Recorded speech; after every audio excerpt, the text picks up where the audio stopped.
dal leen ak jàmm Sénégal nag ni ki démb naka daanaka yéenekaay la ñu xëy rek moo di rek inauguration stade bu Abdoulaye Wade foofee ca diwaanu Diamniadio yéenekaay bi di Les Échos nag nee na inauguré nañ ko ci ab pompe bu rëy maanaam ci ab xumbaay woo xamante ni daanaka foo ko nat weesal na ko spectacle magnifique des jeunes joyeux Wade célébrer Macky aux anges noonu la ko yéenekaay bi duppee naka yéenekaay bi ne joyeux boobee nag stade Abdoulaye Wade naka moom la mu jar rek toll na 156 milliards Macky Sall naka magnifié na bu baax a baax parcours multidimensionnel d'intellectuel et panafricaniste boo xamante ni si ab homme politique dal dina koy def mu di ancien président de la république de Abdoulaye Wade Sadio Mané moom mujjee naa jël rek ballon d'or ba mu gagné woon déposé ko ca musée bu Pape Bouba Diop jaaraama ñancoo benn note rek moo dal dee daanaka bëggoon a yàq mbir mi moo di agression ak jet de prière des xeer ya ñu doon sànnente de grenade lacrymogène fa wër nag stade Abdoulaye Wade gannaaw bi nga xamante ni ñenn ñi moom bëggoon nañoo dugg waaye mujjeewuñoo duggoon loolee moom jaru ko woon nag stade yéene kaay ne stade Abdoulaye Wade nag inauguré nañ ko niki démb benn fête bu rëy a rëy lañ doon amal loolee nag gën a dëgër di nga xamante ni si moo di fraternité africaine ndax ña fa teewoon naka ci ay njiitu Afrique bari nañu lool le mandat yéene kaay nee na inauguration stade Abdoulaye Wade y aura-t-il un protocole de Diamniadio ndax loolee moom dina am protocole de Diamniadio nataalu Abdoulaye Wade ak Macky Sall moom dal dee taxaw naka ci biir mi ndax jàpp nañ ne mbir mi moom boo moytuwut am na lu ci laxasu ci wàllum politique lu mu ci doon ne nag teral quotidien ne spectacle haut en couleur naka ndax nataalu drapeau Sénégal naka ak wàllum couleur fësoon na fa lool Macky Sall ak ganam naka seen nataal fës lool naka loxo ba mu yëkkati ci biir yéenekaay bi di laas Macky Sall di football bal bi naka spectacle ak lumière boo xamante ni niki démb nemmeeku nañ ko ci stade boobee naka ñu doon inauguré démb ñu dippee ko maître Abdoulaye Wade inauguration du stade Abdoulaye Wade le quotidien le jeu de l'amitié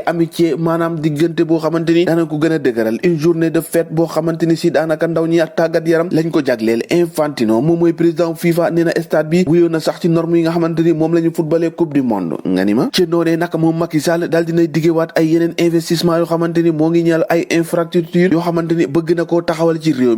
mi naka ak stade bi ñu inauguré démb plusieurs zones d'ombre ci tableau bi naka loolee la direct news xëy fasale Macky Sall aux anges noonu la ko yéenekaay bi xëy fasale moom l'info yéenekaay nee na niki démb nag la daal dee inauguré stade Abdoulaye Wade bañ bu jar tolloo que 156 milliards ngir rek fexe rek ba football bu Sénégal mun a ñoŋ réew mi quotidien ne inauguration du stade Abdoulaye Wade nag la seconde victoire du Sénégal après la CAN gannaaw ba ñu jëlee coupe d'Afrique Sénégal nag niki démb amaat na beneen victoire moo di am na beneen stade bu bees bu ñu duppee Abdoulaye Wade foofee ca Diamniadio Le Soleil yéene kaay mel ni ku yéemu ci mbir mi di naan inauguration stade Abdoulaye Wade boobee ca Diamniadio nag nee na ab xew-xew loo xamante ni kenn mosee su ko gis spectaculaire la ko duppee moom Le Soleil yéene kaay ne ndaje ma daanaka moom réussir nañ ko à 100%. L'exclusif yéene kaay ne inauguration des stades de développement sport le plus beau but de Macky Sall moom noonee da ko bindee nag le plus beau but ndax but boobee nag Macky Sall daal dina koy atteindre de objectif fa mu tegoon ab gëtam ngir rek fexe ba tabaxal Sénégal ab stade boo xamante ni dina wuyoo turam fépp ci àdduna wërngal ka tribune yéene kaay des inauguration boobee ba tey nag la mu xamle rek moo dee stade international maître Abdoulaye Wade apétéose mbir moom nag jeexal nañ ko ci jàmm waaye ab contour boo xamante ni si lam ñu jàngal rek moo di vivre ensemble ñëpp bokk doon benn xam ne Sénégal benn bopp la aucune coloration ak orientation politique gisuñ ko foofa ni ki démb seul le Sénégal a parlé les couleurs nationales ont partout dominé maanaam ndax la mu gis rek moo di Sénégal ci boppam moo fa teewoon amul leen loo xamante ni laale na ci wàllum politique loolee nag la ñu bëgg loolee tax naka yéene kaay bi di critique duppee ko nii Macky Sall le bâtisseur maanaam koo xamante ni jóg na ngir rek a tabax dëkk bi Dakar Times nee na Macky dolli ñu loolee naka lañ ko gën a fësal naka ni ki démb bëgg nañ rek Macky dool leen ndax lañ leen dafa xam ni ki démb rek daanaka doon na loo xamante ni bëggoon nañ ci mu gën a bari lool ci réewum Sénégal waaye nag ndaje ma la mu neex